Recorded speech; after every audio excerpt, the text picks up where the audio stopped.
We're going to take you back live to the scene at King and Jameson, where police are now updating a fatal shooting. Let's listen in live. Allington from the Toronto Police Homicide and Missing Persons Unit. I'm here to provide a brief update on the homicide that occurred earlier this morning at 145 Jameson Avenue, which is where I'm standing in front of right now. Just after midnight, Toronto Police received a call for the sound of gunshots inside the building. A number of witnesses inside reported hearing gunshots, and when police arrived, they located a male, likely in his late teens or early 20s, who was deceased inside one of the units here. He has not been identified as of yet. He was pronounced deceased at the scene, and we are currently working with investigators and officers from 14 Division to try and identify him and notify his next of kin, so I won't be giving out any further information on the victim. We do not have any information either on suspects at this point. There are a number of people that were in and out of the building, and we're asking anyone that was in or out of this building last night, anywhere from 11:30 until 12:30, to contact police. We are currently at 14 Division. We can be reached at 416-808-1400 or at the Homicide Squad at 416-808-7400. Or information can be provided anonymously through Crime Stoppers. As well, we have a number of officers that are out in the neighborhood canvassing for both witnesses and for video, and you can expect to see officers out here in the South Parkdale area over the next few days, both in and out of uniform. That's all I have in terms of an update. If there are any questions, I may be able to take some questions from you. Detective Sergeant, have you been called to that unit before? I am not aware of there being any calls to that unit previously. Can we explain how this young man was in the apartment?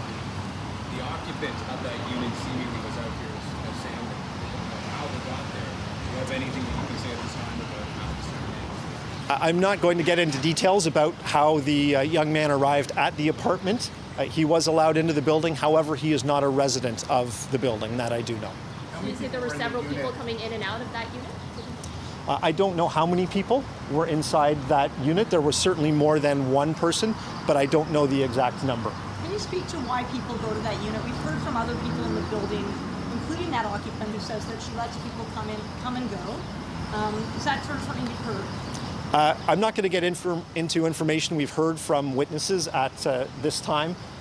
There are certainly, I know, a number of buildings in this area and units that do have people that come in and out of them, but I don't know if this one specifically has had any issues previously. Do you know how many people lived there, whether the tenant was home or tenants were home at the time? I'm not going to confirm who was or was not inside the unit at the time. There is surveillance video here at this building. Why are you not releasing some images of the suspect, or is it unclear who you're looking for? So at this point, it's unclear, and I'm not going to start releasing images of people unless I am certain that they are suspects. I wouldn't want to put out information either in terms of witnesses or other people that are simply unrelated to this. That's not fair to them to put that information out.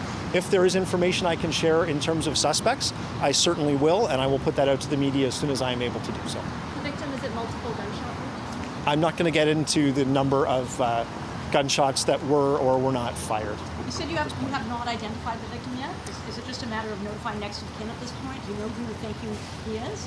No, we do not. So we do not have any identification on this person. He did not appear. That's the latest from the homicide unit, updating the media on a fatal shooting in an apartment at King and Jameson. Police got the call around midnight about gunshots.